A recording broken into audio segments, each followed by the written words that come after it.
بسم اللہ الرحمن الرحیم۔ السلام علیکم۔ رمضان المبارک میں نشریات کا ایک خصوصی سلسلہ لے کر دوبارہ حاضر خدمت ہے۔ موجود ہے ہمارے ساتھ حزب سابق استاد جناب جاوید احمد غامدی صاحب۔ السلام علیکم غامدی صاحب۔ وعلیکم السلام۔ ہم سب بہت شکریہ آپ کے وقت کا۔ اس پروگرام کی یہ خاصیت ہے کہ پورا رمضان ہم آپ لوگوں کے ساتھ موجود ہیں۔ افطار کے اس خصوصی اوقات میں کوشش یہ ہے کہ قرآن مجید کے منتخب موضوعات کو، احادیث کو اور آپ لوگوں کے سوال جواب کو زیر بحث لے کر آئیں۔ آج جس موضوع کا میں نے انتخاب کیا ہے وہ تخلیق انسانی کے حوالے سے قرآن مجید کا بیان ہے۔ قرآن کیا کہتا ہے، اس کی کیا توضیح ہے، غامدی صاحب سے جانیں گے۔ آغاز کرتے ہیں۔ میرے سامنے سورہ سجدہ کی آیت ہے۔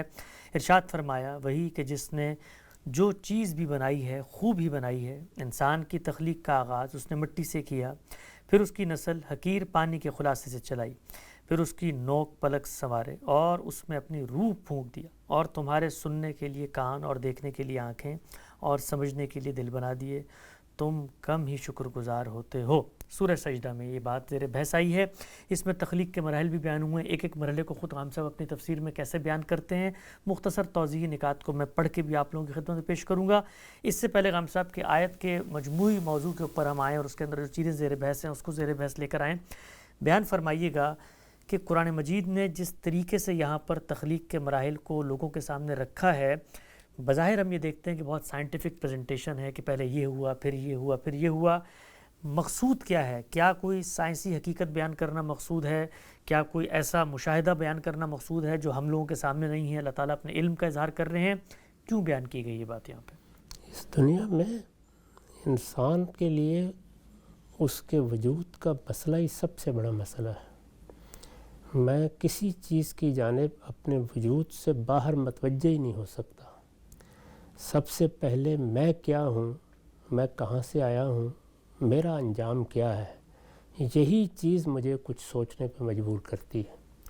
اس لیے میں نے بارہا اس جانب توجہ دلائی ہے کہ کائنات کے بارے میں تحقیقات ہوتی رہیں گی، یہ کہاں سے وجود میں آ گئی، حادث ہے، قدیم ہے، اس کا پس منظر کیا ہے، کیا فی الواقع بگ بینگ ہوا تھا، اس کے بعد سے لے کے اب تک اس کی کیا نوعیت رہی ہے۔ یہ سب چیزیں علم کی دنیا کے لیے بڑی دلچسپی کا باعث ہو سکتی ہیں، میرے لیے بھی ہوں گی، آپ کے لیے بھی ہوں گی۔ لیکن اگر آپ تمام انسانوں کو سامنے رکھ کے دیکھیں تو سب سے بڑا مسئلہ ہی میرا وجود ہے۔ میرا وجود میرے لیے سب سے بڑی حقیقت بھی ہے اور سب سے بڑا سوال بھی ہے۔ تو اس لیے قرآن مجید اس کو دونوں پہلوؤں سے زیر بحث لے آیا ہے۔ اس پہلو سے بھی زیر بحث لے آیا ہے کہ ذرا اس وقت دیکھو تم کیسے پیدا ہوتے ہو۔ میں نے انہی پروگراموں میں ایک دو مرتبہ اس جانب اشارہ کیا ہے کہ وہ ہمیں توجہ دلا رہا ہے، تمہارے سامنے انسان کی تخلیق کا عمل مکمل ہوتا ہے، ابتدا سے انتہا تک مکمل ہوتا ہے۔ یہ نہیں ہے کہ ماضی کا کوئی قصہ ہے جس پر تحقیق کرنی ہے، اس کا تم جب چاہے مشاہدہ کر سکتے ہو، یہ تمہارے لیے ایک وجودی حقیقت ہے۔ اس کے لیے یہ حواس کافی ہیں، یہ جو ظاہر میں حواس دیے گئے ہیں یہی بہت کافی ہیں کہ تم اپنے آپ کو دیکھ لو کیسے پیدا ہوتے ہو۔ تو میں نے یہ توجہ دلائی کہ اگر قرآن مجید کی روشنی میں دیکھا جائے تو جن مراحل سے گزر کر انسان ہمارے سامنے بنتا ہے، ہونا تو یہ چاہیے تھا کہ سب سے پہلے سائنس انہی کو گرفت میں لے آتی، لیکن ہم جانتے ہیں کہ دیکھنے کے باوجود، ایک ایک مرحلے کو سمجھنے کے باوجود، بہرحال وہ اس کائنات کا سب سے بڑا معمہ ہے۔ یعنی ہمارے سامنے یہی اجزاء، مٹی اور پانی کے اجزاء، یہ ہمارے اندر جاتے ہیں اور ہم نہیں جانتے کس طرح، لیکن ہمارے سامنے ان کو دیکھا جا سکتا ہے، وہ ایک قطرہ آب اور ایک بیضے میں تبدیل ہو جاتے ہیں۔ اجزاء میں کہیں زندگی کی کوئی رمق نہیں ہے۔ یہ نہیں کہا جا سکتا کہ جیسے بیج یا تخم کو ہم دیکھتے ہیں اس طرح یہاں ان اجزاء میں بھی وہ تخم کہیں چھپا ہوا تھا، اس کو نہیں دیکھا جا سکتا، لیکن وہ تخم وجود میں آ جاتا ہے، اور پھر وجود میں آنے کے بعد مختلف مراحل سے گزرتا ہے۔ وہ نطفہ ہے، وہ علقہ ہے، وہ مضغہ ہے، اس پہ ہڈیاں پیدا ہو گئی ہیں، ان پر گوشت چڑھانا شروع کر دیا ہے۔ یہ سب چیزیں قرآن مجید نے 3-4 مقامات پر بیان کی ہیں، اور اسی لیے بیان کی ہیں کہ اس وجودی حقیقت پر غور کرو۔ اس پر غور کرو گے تو چند حقائق کو مانے بغیر کوئی چارہ ہی نہیں ہوگا، یہ کہ تم بنائے جا رہے ہو، اس لیے مخلوق ہو، اور تم مخلوق ہو تو تمہارے شعور کی ساخت مجبور کر رہی ہے کہ مانو اس کا خالق ہے۔ جب یہاں تک پہنچ جاؤ گے تو پیغمبروں کی بات سننے کے لیے بھی مجبور ہو جاؤ گے۔ تو ظاہر ہے کہ قرآن کا سب سے بڑا مقدمہ یہی ہے، وہ اللہ تعالیٰ کا تعارف کرانا چاہتا ہے، پیغمبروں کی طرف متوجہ کرنا چاہتا ہے۔ پیغمبر اللہ تعالیٰ کی معرفت پیدا کرنے کے لیے آتے ہیں اور آخرت کی منادی کرتے ہیں، تو اس لیے یہ قرآن مجید کا اہم موضوع ہے۔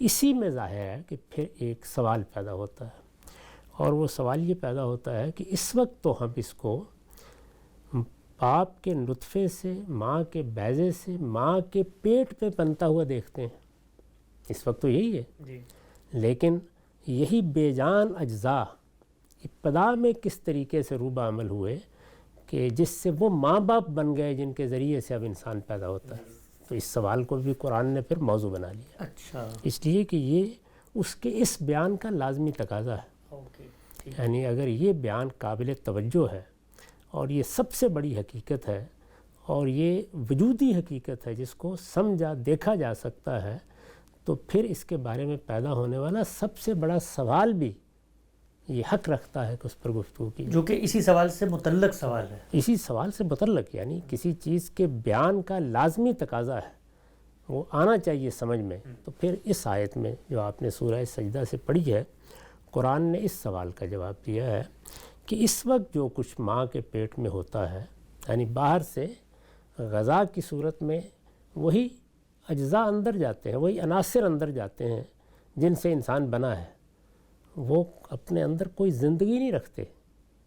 یعنی آپ گوشت کھاتے ہیں، آپ سبزی کھاتے ہیں، آپ پکا کے کھاتے ہیں، ان کے اندر کوئی زندگی نہیں ہوتی، کوئی تخم نہیں ہوتا کسی چیز کا، لیکن وہ تمہارے اندر جا کر ایک پروسیس سے گزرتے ہیں اور مختلف مراحل سے گزرتے ہوئے وہ انسان بن جاتے ہیں، جو خود قدرت کا ایک بڑا شاہکار ہے۔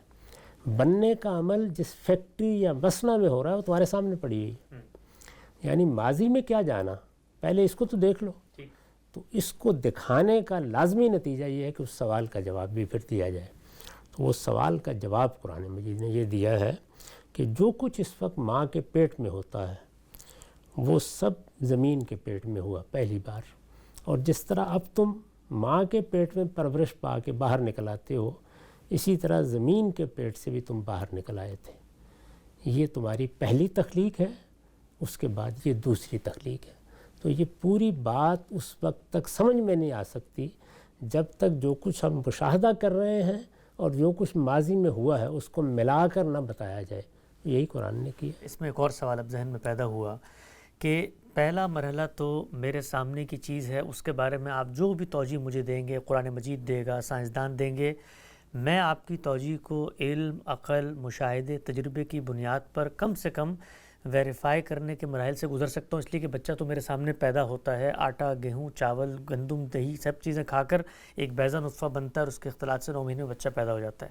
یہ جو پیچھے کی کہانی سنائی گئی، رودات سنائی گئی کہ ابتدا میں ایسا ہوا تھا، تو سنانے کا کیا مقصد ہے جب میں اس کا نہ اس کو ویریفائی کر سکتا ہوں، نہ میرے آپ کے درمیان کو کامن پوائنٹ آف ریفرنس ہے؟ آپ یہ مجھے بتا دیتے کہ ابتدا میں درخت سے پہلے ماں باپ پیدا ہوئے تھے، مجھے تب بھی ماننا تھا، یہ بتاتے کہ چاند سے گر گئے تھے تب بھی ماننا تھا۔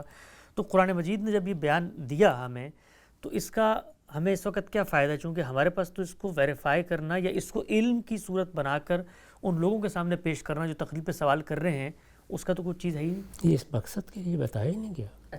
یہ تو جو کچھ آپ دیکھ رہے ہیں اس سے متعلق پیدا ہونے والے لازمی عقلی سوال کا جواب ہے، بس اس سے زائد کوئی بات بتانا مقصود نہیں ہے۔ آپ کو ایک اطلاع دے دی گئی ہے، بالکل اسی طرح جیسے جو سوالات اس دنیا کو دیکھ کر ناتمامی کے حوالے سے پیدا ہوتے ہیں ان کا جواب دیا گیا ہے۔ وہاں بھی اطلاع دی گئی وہاں بھی ہے، اطلاع آگے جنت ہوگی، مجھے تو نہیں پتہ کیسی ہوگی۔ کچھ اطلاعات پیچھے کے لیے ناگزیر ہیں ورنہ بات مکمل نہیں ہوتی، اور کچھ اطلاعات آگے کے لیے ناگزیر ہیں، بات ورنہ مکمل نہیں ہوتی۔ تو بات کی تکمیل کا تقاضا کر رہا تھا، یہ بیان خود تقاضا کر رہا تھا، اس لیے اللہ تعالیٰ نے اس کی اطلاع دے دی ہے۔ یہ ہمارے علم میں اضافہ ہوا، اس پر اللہ کا شکر ادا کرنا چاہیے۔ اس کو اس مقصد کے لیے پیش ہی نہیں کیا گیا، لیکن ضمنی طور پر اس سے کوئی رہنمائی حاصل کر کے وہ تحقیق کرنا چاہے تو بہت اچھی بات ہے، کر لے۔ لوگ موت پر بھی تحقیق کرتے رہتے ہیں، اپنا شوق پورا کرتے ہیں۔ کتنے لوگ ہیں کہ جنہوں نے مرنے کی، مر کر جینے کی کہانیاں لکھنا شروع کی ہوئی ہیں۔ وہ انسان کے اندر ایک جستجو ہے، وہ کرتا رہتا ہے، وہ یہاں بھی کر لے، لیکن اللہ تعالیٰ کے پیش نظر یہ بات نہیں ہے۔ وہاں تو یہ ہے کہ جو وجودی حقیقت سامنے ہے، جو بنائے استدلال ہے، جس سے استدلال کا مقدمہ قرآن نے اٹھایا ہے، اس کا پورا جواب دے دیا گیا ہے تاکہ عقلی طور پر کوئی تردد باقی نہ رہے۔ ٹھیک، نقطہ بالکل واضح ہو گیا۔ آتے ہیں آیت کی طرف واپس ہم۔ فرمایا تھا انسان کی تخلیق کا آغاز اس نے مٹی سے کیا۔ غامدی صاحب نے اس بات کی توضیح میں لکھا ہے، یہ پہلے مرحلے کا بیان ہے جب انسان کا حیوانی وجود تخلیق ہوا۔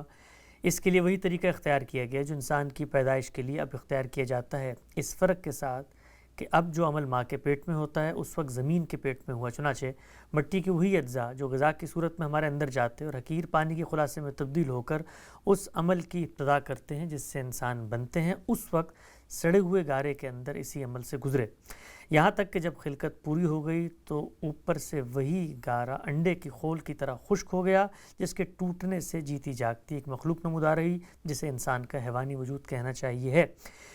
اس سے قیاس کیا جا سکتا ہے کہ دوسری تمام مخلوقات بھی پہلی مرتبہ اسی طریقے سے وجود میں آئی ہوں گی۔ اچھا ہم سب 2-3 بنیادی سوالات اس پہلے بیان کے اوپر۔ کہا ابتدا مٹی سے کی، قرآن مجید میں باقی جگہوں پر بھی آتا ہے کہیں کہ پانی سے بنایا، اور بھی کچھ اس طرح کے بیانات ہیں، تو کیا مطلب ہے کہ مٹی سے بنایا تھا، پانی سے بنایا، ہر چیز کو ابتدا کس چیز سے ہوئی؟ نہیں، یہ تو ایک ہی بات کو بیان کرنے کی مختلف اسالیب ہیں۔ یعنی ویسے کہا جائے تو یہ کہ یہ مٹی سے بنایا، کسی جگہ اس کی تفصیل کر دی ہے کہ وہ مٹی کس صورت میں تھی۔ تو یہ کہا کہ طین لازب تھی، جس طرح ایک دلدل سی ہوتی ہے، کیچڑ بن جاتی ہے، اس طرح کی جگہ تھی۔ تو ایک گویا مزید بات ہمارے علم میں آ گئی۔ اس سے بعد یہ بھی بتا دیا کہ یہ ایک ٹھیکری کی طرح کھنکھناتی ہوئی ہو گئی، یعنی جس وقت کوئی چیز ایک بیضے کی صورت اختیار کر لیتی ہے تو اس کے اوپر قشر آ جاتا ہے۔ جیسے کہ اس وقت بھی جو ہم دیکھتے ہیں تو اس میں قشر دیکھتے ہیں ہم اپنی آنکھوں سے، وہ ٹوٹتا ہے۔ جن جانوروں کے ہاں بچے اس طرح پیدا ہوتے ہیں تو ان میں کیا ہوتا ہے، یعنی وہ اس بیضے میں نشو و نما پا کے جب اپنے منتہائے کمال کو پہنچ جاتے ہیں تو پھر وہ قشر ٹوٹ جاتا ہے۔ تو وہاں قرآن مجید نے بتایا کہ سلسال کالفخار، یعنی وہ گویا کھنکھناتی ہوئی مٹی بن گیا، تو اس کی طرف بھی اشارہ کر دیا۔ تو چند اشارات کر کے ہمارے سمجھنے کے لیے ایک رہنمائی فراہم کر دی کہ اس طرح سے پہلے ماں باپ ہم نے پیدا کیے تھے، پھر جب ان کا ہر لحاظ سے تصفیہ ہو گیا، ان کو ہم نے بنا سنوار لیا، تو پھر ہم نے ان میں نفخ روح کیا تھا، اور پھر اس کے بعد تم ان سے پیدا ہو رہے ہو۔ اسی کو دیکھیے نا، سورہ نساء کے شروع میں کس طرح بیان کیا ہے کہ خلقکم من نفس واحدہ وخلق منہا زوجہا وبث منہما رجالا کثیرا ونساء۔ تو بتانا یہ مقصود ہے کہ ابتدا کیسے ہوئی تھی، تاکہ اس سوال کا جواب مل جائے جو انسان چاہتا ہے کہ اسے ملے، ورنہ وہ بیان یا وہ مشاہدہ جو اس وقت ہم کر رہے ہیں وہ پایہ تکمیل کو نہیں پہنچتا، اس کا ذہنی وجود نامکمل رہتا ہے۔ تو اس کا جواب قرآن نے دے دیا۔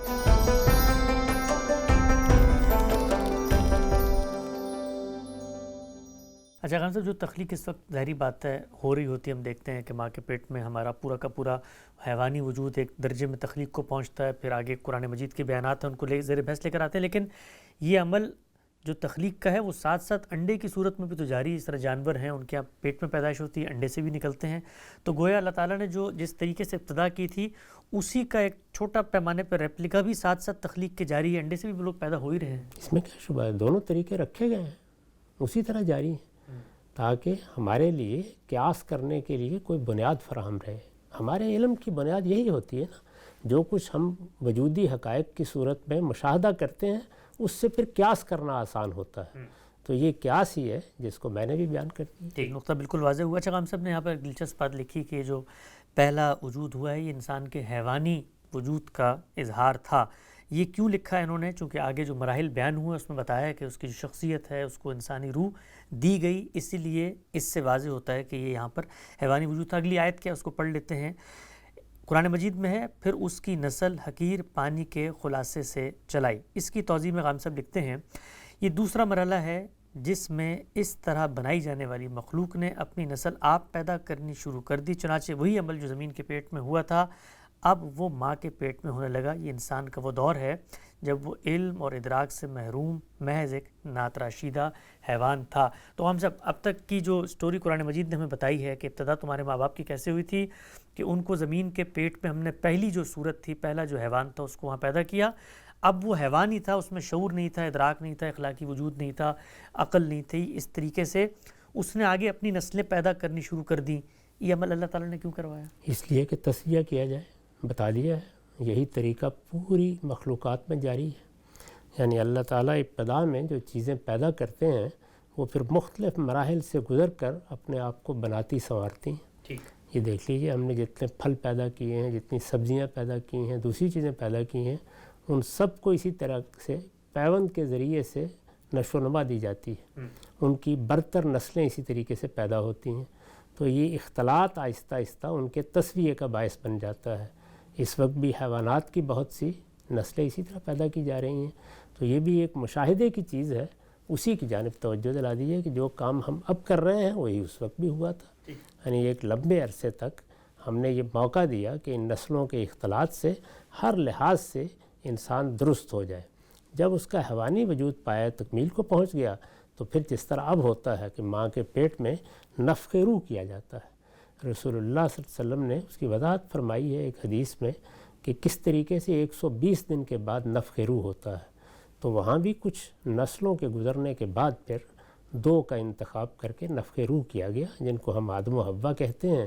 اس سے انسانی شخصیت اس قالب کو مل گئی اور پھر وہ ہمارے ماں باپ کی حیثیت سے آگے انسانوں کی پیدائش کا ذریعہ بن گئے۔ ٹھیک، نقطہ بالکل واضح ہو گیا۔ قرآن مجید نے خود اس بات کو جب بیان کیا تو ان الفاظ میں تھا، پھر اس کی نوک پلک سوارے اور اس میں اپنی روح پھونک دی اور تمہارے سننے کے لیے کان اور دیکھنے کے لیے آنکھیں اور سمجھنے کے لیے دل بنا دیے۔ انہی آیات کی توضیح میں غامدی صاحب لکھتے ہیں، یہ تیسرا مرحلہ ہے جس میں غالباً کئی نسلوں کے اختلاط سے انسان کے حیوانی وجود کو نک سک درست کیا گیا، یہاں تک کہ وہ اس قابل ہو گیا کہ اسے انسان کی شخصیت عطا کی جائے۔ چنانچہ اس مخلوق کے جو افراد اس وقت موجود تھے ان میں سے 2 کا انتخاب کر کے خدا کی طرف سے ایک لطیف پھونک کے ذریعے سے، جسے قرآن مجید نے روح کہا گیا ہے، یہ شخصیت اسے عطا کر دی۔ یہی آدم و حوا تھے۔ اس کے بعد جو انسان پیدا ہوئے وہ سب انہی کی اولاد ہیں۔ قرآن کے اس بیان سے اگر غور کیجئے تو ان تمام آثار کی نہایت معقول توجیہ ہو جاتی ہے جو سائنسی علوم کے ماہرین نے اب تک دریافت کی ہیں اور جنہیں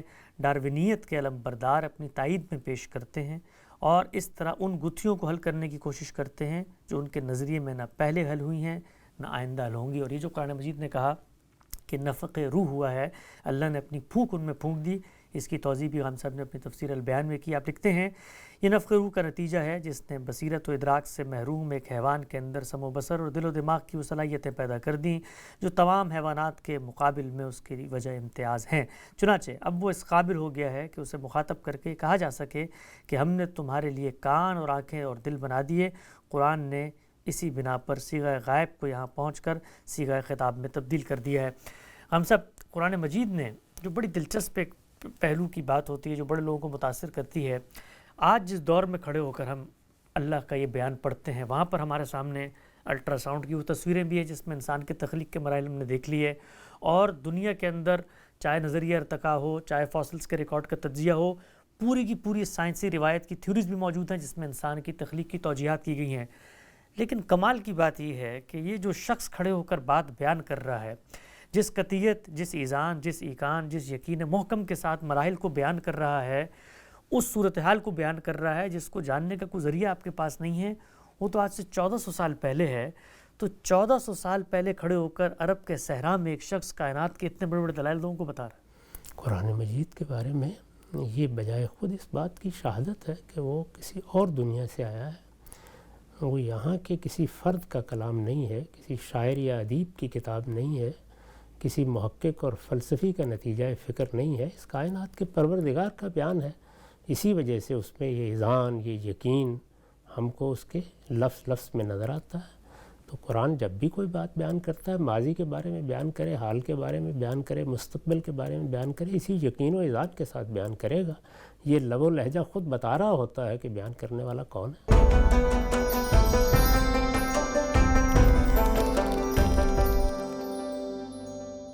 نقطہ بالکل واضح ہوا. چاہے سب کچھ جو بیان کیا قرآن مجید نے، آخر میں اس کا نتیجہ بھی بتایا کہ یہ بیان کرنے کا مقصد کیا ہے، تاکہ تم شکر گزار بنو. ہم سب نے اس کی توضیح میں لکھا ہے، یعنی اس کے باوجود کہ ان سب مراحل سے گزر کر اس مقام پر پہنچے ہو جہاں اب اپنے آپ کو دیکھ رہے ہو لیکن تمہارا حال یہ ہے کہ کم ہی شکر گزار ہوتے ہو. چنانچہ کبھی خدا کا انکار کرتے ہو اور کبھی اس کے ساتھ شریک ٹھہرانے لگ جاتے. اچھا ہم سب لوگوں نے آج سائنس کے دور میں چونکہ نظریہ ارتقاء کا بہت غلغلہ ہے، لوگوں نے بہت تحقیق کی ہے، وہ تحقیق کا جو بھی نتیجہ نکلا کہ بھئی ابتدا کیسے ہوئی تھی، انہوں نے کوئی ایک تھیوری پیش کر دی، چلے مان لیا قرآن نے بھی ایک تھیوری پیش کر دی، لیکن جو سب سے بڑے معجزاتی چیز ہے وہ تو میرا آج وجود ہے، میں آج بھی پیدا ہو رہا ہوں. اس کی کوئی سائنٹیفک توجیہ اگر کوئی کر کے بتاتا ہے تب میں اس کے نظریے کی طرف دیکھوں گا، ورنہ میرا مسئلہ تو یہی ہے کہ بھئی میں آج کیسے پیدا ہو رہا ہوں. اسی لیے اصل بنیاد یہی ہے، اسی کو بنائے استدلال بنایا قرآن مجید نے. جو چیز ہمارے براہ راست مشاہدے میں آتی ہے، علمی استدلال کی ابتدا ہمیشہ وہیں سے ہونی چاہیے. اس کے بعد اس سے متعلق کچھ سوالات پیدا ہوں گے، ان کی وضاحت کر دی جائے گی.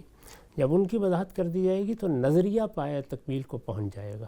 اب آپ اس سے پھر عقلی نتائج نکال سکتے ہیں. یعنی جب یہ بات واضح ہو گئی کہ ہم نے بے جان عناصر سے ایک زندہ ہستی کو بنتے ہوئے خود اپنی آنکھوں سے دیکھ لیا، تو اس کے مخلوق ہونے کے بارے میں اب کوئی وجہ اختلاف باقی نہیں رہی. وہ مخلوق ہے تو ہمارے ذہن کی ساخت اب لازمی طور پر اس نتیجے کو خود بیان کر دے گی کہ اس کا خالق ہے. خالق ہے تو پھر کون ہے؟ یہی وہ موقع ہے جب انسان پیغمبروں کی طرف رجوع کرتا ہے، اور یہی وہ موقع ہے جس کے لیے اللہ تعالیٰ نے پیغمبر مبعوث فرمائے ہیں. ٹھیک. اچھا ہم صرف ایک سوال لوگ عام طور پہ پوچھتے ہیں، لوگوں میں تجسس بڑا ہوتا ہے کہ حیوانی وجود جاری تھا، اس میں سے دو کا انتخاب کر کے اس میں نفخ روح ہوا، اس سے ان کو انسانی شخصیت ملی، اس سے شعور و ادراک ان کے اندر آیا، تو وہ جو باقی ظاہری بات ہے ہزاروں لاکھوں مخلوقات ہوں گی وہ پھر کہاں گئیں؟ اور اگر قرآن نے ایک ایسا بیان دیا ہے تو پھر سائنس کو اس کی کوئی تصدیق کرنی چاہیے، کوئی چیز ملنی چاہیے. وہ تو کر رہی ہے، سائنس نے تو بیان کر دی ہے. یعنی بہت سے متحجرات جن کو آپ فاسلز کہتے ہیں، ان سے انہوں نے اس چیز کو کم و بیش متحقق کر کے پیش کر دیا ہے کہ انسان لاکھوں سال سے اسی طریقے سے مختلف مراحل سے گزرتا رہا. اب تو انسانوں کے مختلف مراحل کی اقسام تک متعین کے ان کے بارے میں گفتگو کی جاتی ہے. تو قرآن مجید نے جو کچھ بیان کیا ہے اس کی تصدیق ہی ہوئی ہے، اس کی کوئی تردید نہیں ہو سکی. اچھا ایک نقطہ آپ نے آخر میں یہاں بیان کیا کہ موجودہ دور میں جو نظریہ ارتقاء کے ماننے والے لوگ ہیں، بالخصوص ڈارون کا جو نظریہ ہے، اس میں بھی جو کچھ لوپ ہولز رہ جاتے ہیں، کچھ چیزیں ایکسپلینیٹری نہیں ہوتی. قرآن کے اس بیان کی روشنی میں جس طرح آپ نے بھی واضح کیا کہ ایک پوری کی پوری حیوانوں کی نسل رہی ہے اور ان کے اندر پورا کا پورا نسک درست ہونے کا مرحلہ ہوا ہے، جس کو آج بیان کیا جاتا ہے، وہ اصل میں حیوانی جس کو کہتے ہیں انسان کا جو وجود تھا اس کے اندر سنوارنے، اس کے اندر تبدیلی اور اس کے اندر ارتقاء کی ایک بات تھی. تو اگر یہ جو تھیوریز آئی ہیں ان کو قرآن کی روشنی میں رکھیں تو بہت کچھ سائنس کی بھی خدمت ہو سکتی ہے اس بات میں. ایسا ہی ہوتا ہے ہمیشہ. یعنی ہونا تو یہ چاہیے تھا کہ انسان جو کچھ اس دنیا میں تحقیق کرتا ہے، اللہ نے اس کو بڑی صلاحیت دی ہے تحقیق کی. سائنس کے اکتشافات معمولی نہیں ہیں. اس میں گاہے گاہے یہ دیکھتا رہتا کہ اس دنیا میں ایک کتاب ہے جس کے بارے میں یہ کہا جاتا ہے کہ وہ اللہ کی کتاب ہے، اس کو بھی ایک نظر دیکھ لینا چاہیے. لیکن انسان کی بدقسمتی رہی ہے کہ وہ مذہب کو، پیغمبروں کے بیانات کو اس نظر سے نہیں دیکھتا. جب وہ ان کو اپنے علم کے لیے روشنی حاصل کرنے کی غرض سے دیکھے گا تو بے شمار چیزیں بالکل سلجھتی چلی جائیں گی. انسان کو اس جانب متوجہ کرنے کا کام ہم کر سکتے ہیں اور وہی کرتے بھی رہتے ہیں. تو بالکل واضح ہو گیا. ناظرین آج کے پروگرام کا وقت یہاں پہ ختم ہوتا ہے. بڑی تفصیل سے ہم زیر بحث لے کر آئے انسان کی تخلیق کے مراحل. انشاءاللہ حدیث اور آپ لوگوں کے سوالات اگلی نشست میں زیر بحث آئیں گے. دوبارہ حاضر خدمت ہوں گے. اب تک آپ کا بہت شکریہ.